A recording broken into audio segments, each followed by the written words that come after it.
Bismillahirrahmanirrahim. Today in this video I'll try to elaborate the relation between Quran and algebra,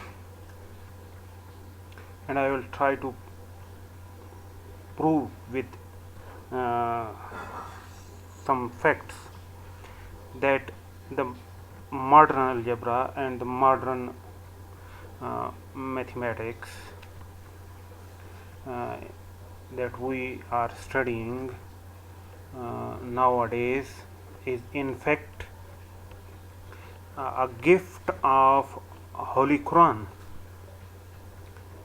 So let's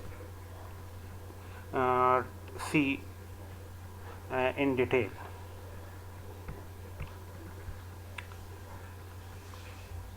हम लोग इससे familiar हैं कि हुजूर नबी अकरम सल्लल्लाहु अलैहि वसल्लम की बेसत से पहले विरासत का कोई सिस्टम नहीं था, किसी भी मज़हब के मानने वालों के पास नहीं था।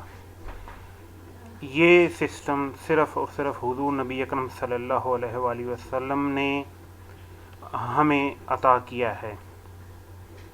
उससे पहले विरासत के मुतल्लिक वसीयत के ऊपर इन्हिसार किया जाता था और जो भी शख्स मरने के करीब होता था वो वसीयत करता था कि मेरा माल किसको दे दिया जाए मेरे बाद। लेकिन हुजूर नबी अकरम सल्लल्लाहु अलैहि वसल्लम ने वसीयत को रिस्ट्रिक्ट कर लिया कि आप अपने माल की तिहाई हिस्से की वसीयत कर सकते हैं। और ये भी इसको भी कहा कि ये भी बहुत ज़्यादा है और इसको पसंद फरमाया कि आप अपने वारसों को मालदार छोड़कर जाएं। अब इस के मुकाबले में इस्लाम ने और जो हुजूर नबी अकरम सल्लल्लाहु अलैहि वसल्लम को अल्लाह रब्बुल इज़्ज़त ने कुरान के ज़रिए जो इल्म दिया, हमें एक बड़ा कम्प्रिहेंसिव जो है वो सिस्टम दिया गया विरासत का कि जब एक शख्स फौत हो जाए और वो अपने पीछे जो माल छोड़ जाए तो उस माल को हमने उसके वारसों में कैसे तकसीम करना है, ये विरासत का एक बड़ा कम्प्रिहेंसिव जो है वो कुरान मजीद के ज़रिए हमें इल्म दिया गया। और हुजूर नबी अकरम सल्लल्लाहु अलैहि वसल्लम ने इसका हुक्म दिया कि इस इल्म को आप सीखें, ये आधा इल्म दीन है और यही इल्म सबसे पहले मेरी उम्मत में से उठाया जाएगा। और हुजूर नबी अकरम सल्लल्लाहु अलैहि वसल्लम ने फरमाया कि जब भी बातें करो तो इल्म मीरास के मुतल्लिक किया करो। तो जो शुरू के मुसलमान थे, चूँकि उस वक्त अभी बेसिक मैथमेटिक्स और ये बेसिक अलजबरा जिस फॉर्म में आज हमारे पास है उस वक्त ये इतना डेवलप्ड नहीं था। और जो भी शेयर्स बताए गए वो फ्रैक्शंस की फॉर्म में बताए गए कि जी ये फ़लाँ वारिस को 1/3 मिलेगा, फ़लाँ को जी 1/6 मिलेगा, 1/8 मिलेगा। और फिर यानी एक बहुत बड़ा मुसलमानों के लिए एक चैलेंज होता था कि वो इन फ्रैक्शंस को यूज़ करके एक शख्स के माल को उसके वरसा के दरमियान में डिवाइड कर सकें। तो बड़े बेसिक और सिंपल मेथड जो है वो डेवलप किए गए। लेकिन मुस्लिम उलमा इसके ऊपर लगे रहते थे कि हमारे पास कोई सिंपल और आसान सा मेथड हो आए। तो इसमें अब क्या हुआ कि मोहम्मद बिन मूसा अल ख़वारिज़मी के पास भी जब ये मसला पहुंचा तो उसने इसको बड़े ज़बरदस्त और नए अंदाज में इसको उसने टैकल किया और इस प्रॉब्लम को उसने सॉल्व किया। और वो आप देखेंगे कि अभी मैं आपको एक एग्जांपल की फॉर्म में बताऊंगा और वो आप देखेंगे कि वो बड़ा सिंपल और इजी टू अंडरस्टैंड है, जो प्रेजेंट हमारे यानी जो ये टाइम जा रहा है जिसमें ये मैथमेटिक्स और अलजेब्रा पढ़ने के बाद बच्चे जो है वो इस काबिल हो जाते हैं कि वो इजीली इस के मेथड को जो है वो यूज़ करके वो ये विरासत में को तकसीम कर सकते थे। और वही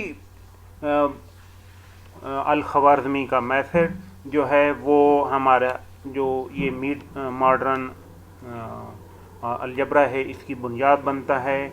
और पहली जो बुक अल-ख़वारिज़मी ने लिखी अलजबर वल मुकाबला, तो उसमें इस चीज़ को डिस्कस किया गया और उसका एक चैप्टर जो सबसे लेंथी चैप्टर था वो इसी के रिलेटेड था और उसमें यही चीज़ अल-ख़वारिज़मी ने डिस्कस की। तो अब मैं आपको एक एग्जांपल से समझाता हूँ कि अल-ख़वारिज़मी ने क्या किया। मसलन हम एक ये क्वेश्चन बनाते हैं कि एक शख्स जो है वो फौत होता है और अपने पीछे जो है वो एक वाइफ को छोड़ के जाता है और उसके बाद उसके बेटे हैं, ठीक है। सपोज़ ये हम कहते हैं जी 2 बेटे हैं उसके, और उसके बाद उसकी जो है वो बेटियां हैं, डॉटर्स हैं। हम कहते हैं जी ये उसकी डॉटर्स जो हैं वो हमारे पास ये 5 हैं जी। ये उस शख्स के लीगल वरासा है। अच्छा, अब इसमें प्रॉब्लम ये था कि कुरान मजीद के मुताबिक अगर ये इस तरह की सिचुएशन हो जैसे अभी ये है, वरासा ज़ाहिर बात है डिफरेंट हैं। वरासा में आगे जो है वो डिटेल्ड में पूरा ये एक सब्जेक्ट है। ये आपको कुछ और वीडियोस में इंशाल्लाह इसके रिलेटेड आपको इल्म मिल सकता है। मैं भी कोशिश करूँगा फ्यूचर में कोई इस तरह की वीडियो और बनाऊँ। तो वरासा में एक टाइप्स है जिसको हम ज़विल फ़ुरूज़ का नाम देते हैं। ये वो वरासा हैं, इनकी तादाद टोटल 12 है। ये कुरान मजीद के अंदर इनके जो शेयर्स हैं वो फिक्स्ड कर दिए गए हैं। और कुछ वरासा हैं जिनको असहबा का नाम दिया जाता है। तो इनके जो है वो शेयर्स जो हैं वो फिक्स्ड नहीं है। जो भी ज़विल फ़ुरूज़ को देने के बाद बचेगा वो इन में डिवाइड करना होता है। तो अब यहाँ पर मैं आपको बताऊँ कि अगर एक उस शख्स की वाइफ है तो कुरान मजीद की रूह से इसको 1/8 मिलेगा, क्योंकि उसकी औलाद भी है तो इसको उसकी माल का 1/8 मिलेगा। अब बेटों और बेटियों में डिवाइड करना है। अब यहाँ अल-ख़वारिज़मी क्या कहता है, इनके ये चूँकि असबा हैं बनेंगे तो इनके शेयर्स इस तरह फिक्स्ड नहीं है जिस तरह यहाँ पर हैं। तो यहाँ ये पहला काम अल-ख़वारिज़मी ने किया कि उसने कहा कि ये जो सन है इसका शेयर उसको उसने एक सिंबल से डिनोट कर लिया। अभी मैं एक्स से डिनोट कर रहा हूँ वो, ठीक है। उसने इस तरह एक सिंबल से डिनोट कर लिया कि जी इसका शेयर एक्स है, और जो ये डॉटर है इसका शेयर जो है वो वाई है। एक डॉटर का शेयर जो है वो वाई है, ठीक है। ये एक डॉटर का शेयर है जी। अच्छा जी, अब इनके मुतल्लिक़ कुरान मजीद ने इरशाद फरमाया है कि आपने बेटे और बेटियां अगर ये हों तो उनमें आपने किस हिसाब से डिवाइड करना है। तो कुरान मजीद की आयत है कि लिज़्ज़कर मिस्लु हज़्ज़िल उन्सयैन, कि बेटे और बेटी में आपने 2:1 के हिसाब से आपने डिवाइड करना है, यानी बेटे को बेटी से डबल मिलेगा। ठीक है, तो इनमें जो रेशो है इनके शेयर्स में वो 2:1 की है। ठीक है, ये एक्स और वाई में जो रेशो है वो है 2:1। ये कुरान मजीद का हुक्म है। अब इसको रेशो को अगर हम फ्रैक्शन की फॉर्म में हम अगर लिखें तो ये हमारे पास ये फॉर्म बन जाएगी x/y इक्वल 2/1, और यहाँ से हमारे पास x जो है वो इक्वल आ जाएगा 2y के। अब ये जो शेयर हमारे पास ये जो 3 वरसा हैं इनमें जो है वो अल-ख़वारिज़मी किस तरह डिवाइड करता है जी। अब वाइफ है, ठीक है, ये एक वारिस है, सन हैं, ठीक है, और डॉटर्स हैं।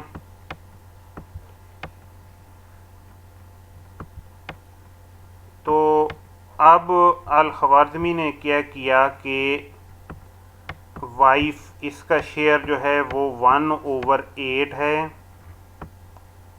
प्लस सन चूँकि 2 हैं तो एक सन का शेयर हमने उसने x से डिनोट किया, तो अब 2 सन्स हैं तो उनका शेयर जो है वो हमारे पास आ जाएगा 2x, और डॉटर जो हैं वो 5 हैं, तो एक डॉटर के शेयर को उसने मैंने y से डिनोट किया। ठीक है, अल-ख़वारिज़मी ने इस तरह सिंबल इंट्रोड्यूस की थी। अब इनका सम, इन सारों का सम किसकी इक्वल होना चाहिए? 1 की इक्वल होना चाहिए। ठीक है, क्यों 1 की इक्वल होना चाहिए? ताकि वो जो एसेट्स वो बंदा माल जो भी छोड़ के गया है वो सारे का सारा डिवाइड हो जाए, वो एग्जैक्टली डिवाइड हो जाए। ये फिर मैं एंड पे ये एग्जांपल जब कंप्लीट होगी फिर मैं वहाँ पर भी आपको ये बताऊंगा। अच्छा, अब चूँकि ये दूसरा रिलेशन भी साथ हमारे पास आ गया कि x जो है वो किसकी इक्वल है? 2y की इक्वल है। इसको और इस इक्वेशन को x इक्वल 2y, इनको हम मिलाकर सॉल्व करें, x की जगह अगर 2y पुट कर दें तो ये हमारे पास 1/8 plus 4y plus 5y equal 1 आ गया। ये हमारे पास आ गई लीनियर इक्वेशन, और ये वो काम है जो अल-ख़वारिज़मी ने किया कि उसने लीनियर इक्वेशन को सॉल्व करने के मेथड जो है वो वहाँ पर डिस्कस किए अपनी उस बुक में। अब तो हमारे लिए लीनियर इक्वेशन, हमारा जो भी मैट्रिक पास बच्चा होता है वो आराम से लीनियर इक्वेशन को सॉल्व कर लेता है, लेकिन उस दौर में ये लीनियर इक्वेशन यानी भी उनके लिए सॉल्व करना इतना सिंपल नहीं था। बहरहाल अभी जिस तरह हमारे बच्चे इसको सॉल्व करते हैं मैं उसी तरह इसको सिंपली जल्दी से सॉल्व करता हूँ। तो ये हमारे पास आ जाएगा जी 9y इक्वल 1 माइनस 1/8, और ये हमारे पास आ जाएगा 9y इक्वल, इन को अगर अब तो हम इजीली माइनस कर लेते हैं, एलसीएम का कंसेप्ट है, तो ये हमारे पास आ जाता है जी 7/8। अच्छा, अब ये हमारे पास यहाँ से वाई जो है वो हमारे पास इक्वल आ जाएगा, वाई हमारे पास आ जाएगा, तो 9 को उधर जाके हम दोनों तरफ डिवाइड जब करेंगे तो 7/72 ये हमारे पास वाई आ जाएगा जी। ठीक है, अब जब y 7/72 है तो x हम इजीली मालूम कर सकते हैं, x इक्वल है 2y के, तो ये x हमारे पास आ जाएगा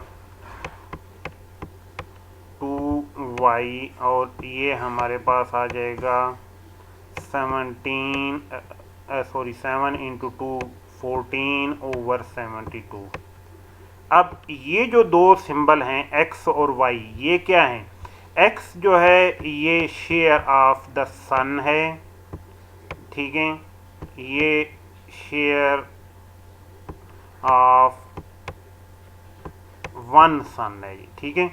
और बाकी आगे जो है वो चूँकि दो हैं हमारे पास, तो ये एक सन का यानी ये शेयर है, तो दोनों को ये इतना इतना मिलेगा। अच्छा, और ये जो है ये y, इसको हम, ये शेयर है किसका? शेयर ऑफ डॉटर, ये डॉटर यानी जो बेटी है उस मरने वाले की, ये उसका शेयर है जी, ये शेयर ऑफ डॉटर है जी। अच्छा, अब इनको वापस, ये जो पहले इक्वेशन बनाई अल-ख़वारिज़मी ने, इसमें आप अगर x और y की ये वैल्यू पुट कर दें तो ये इस तरीके से हमारे पास 1/8 प्लस 2 सन्स हैं तो ये 2x, तो x हमारे पास हम मालूम कर चुके हैं, ये 14/72, तो ये बन जाएगा 28/72, और y हमारे पास 7/72 है, तो ये हमारे पास बन जाएगा 35/72, ठीक है। और इन सारों का जो सम है वो किसकी इक्वल आ रहा है? वो 1 की इक्वल आ रहा है। अब ये जब इस फॉर्म में हमारे पास शेयर्स आ जाएंगे तो ये आप ये ध्यान में रखें, यानी ये पहला वाइफ का है, ये जो 2 सन्स हैं उनका है, ठीक है, और ये जो 5 डॉटर्स हैं ये उनका शेयर है। अच्छा, अब सपोज उस बंदे की जो वो माल छोड़ के गया, वो सपोज उसको कोई भी हम अज्यूम कर लेते हैं, वो जो है वो हमारे पास उसकी कोई भी वैल्यू हम अपनी तरफ से अज्यूम कर लेते हैं। सपोज हम कहते हैं वो 2 मिलियन है, ठीक है, 72 मिलियन है जी, ठीक है, या बिलियन है, जो भी है, ठीक है, मिलियन, ठीक है। ये हमारे पास उस बंदे की जो माल है उसकी ये मालियत है जी। तो अब ये जो हमारे पास फॉर्म बन गई है, इसको आप दोनों साइड पर अगर 72 से मल्टीप्लाई कर दें, ठीक है, तो आपके पास ये फॉर्म बन जाएगी जी। ये फॉर्म क्या बनेगी? 1/8 इंटू 72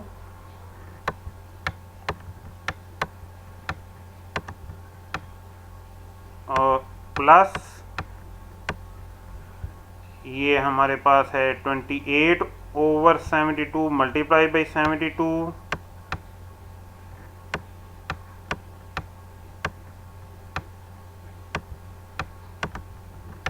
मल्टीप्लाई बाई 72 और प्लस 35/72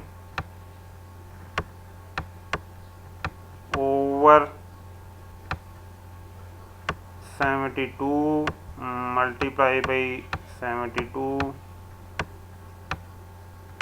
इक्वल 72। इसको आप सिंप्लीफाई कर दें, ये आपके पास 8 9s are 72। तो ये आपके पास जी वाइफ का शेयर आ जाएगा, ये 9 मिलियन। ये जो सन्स हैं उनका शेयर आपके पास आ जाएगा, ये 28 मिलियन। और ये जो है डॉटर्स, उनका शेयर आपके पास आ जाएगा 35 मिलियन। और इनका आप सम किसकी इक्वल आना चाहिए जी, वो आएगा 72 की इक्वल। ठीक है, और ये बाकी 72 ही आ रहा है। जब आप इनको ऐड करेंगे 28 प्लस 9 37, 37 प्लस 35 वो 72 होगा। तो इस तरह ये 72 जो है इन तीन वरसा में 72 मिलियन या बिलियन जो भी ट्रिलियन, वो इन तीन वरसा में इक्वली डिवाइड हो गया। ठीक है, ये वो मेथड था जो अल-ख़वारिज़मी ने डेवलप किया, और यहाँ से लीनियर इक्वेशंस को उसने सॉल्व करने के डिफरेंट वेज जो हैं वो इंट्रोड्यूस कराए। क्योंकि अब तो हमें लीनियर इक्वेशन सॉल्व करना बड़ी सिंपल लगती है, लेकिन उस वक्त इस पर चूँकि काम नहीं हुआ था, ये एक डिफ़िकल्ट जॉब था। तो यहाँ से ये लीनियर अलजबरा की बुनियाद पड़ी, और इस पर अल-ख़वारिज़मी की पहली बुक आई, अलजबर वल मुकाबला। और उस बुक ने इस सब्जेक्ट को आगे फर्दर जो है वो बढ़ाने में मदद की। और अब हमारे पास ये मैथमेटिक्स जो है, ये अलजबरा जो है एक मॉडर्न अलजबरा की फॉर्म में हमारे पास मौजूद है, जिसकी एप्लीकेशन बेतहाशा हैं, हर जगह अप्लाई हो रहा है। ये जितनी हमारे इर्द गिर्द जो है ये आईटी की हमें जो है वो नज़र आ रही है तरक्की, इस सारे के पीछे जो है वो इस अलजबरे का हाथ है। तो अब आप ज़रा इमेजिन करें कि अगर ये अलजबरा ना होता तो ये मॉडर्न तरक्की जो अभी हमें नज़र आ रही है ये इस फॉर्म में ना होती। ये कंप्यूटर्स और कंप्यूटर प्रोग्रामिंग और उसके अलावा ये इंफॉर्मेशन टेक्नोलॉजी के रिलेटेड जितनी भी चीज़ें हैं, ये लैंग्वेजेस हैं, वो इस फॉर्म में कम अज़ कम नहीं होती। तो ये कुरान मजीद ने वो बेहतरीन सिस्टम विरासत का दिया जिसने उलमा को इस सब्जेक्ट पर सोचने पर मजबूर किया, पढ़ने पर मजबूर किया। और ये एक बाई प्रोडक्ट आप कह लें कि ये हमें मिला कि मुसलमानों ने कुरान मजीद के हुक्म पर अमल करते हुए विरासत को सीखा और विरासत के इल्म को आगे सिखाया, और उससे ये हमें लीनियर अलजबरा मिल गया। तो ये इनफैक्ट हम कह सकते हैं कि ये गिफ्ट है जो कुरान मजीद के ज़रिए हम तक ये पहुंचा है और इस इंसानियत तक पहुंचा है। तो आज की वीडियो में इतना ही काफ़ी। फिर इंशाल्लाह किसी नए टॉपिक के साथ आपके पास हाजिर होऊंगा। अल्लाह हाफिज़। अस्सलामु अलैकुम वरहमतुल्लाहि वबरकातुहू।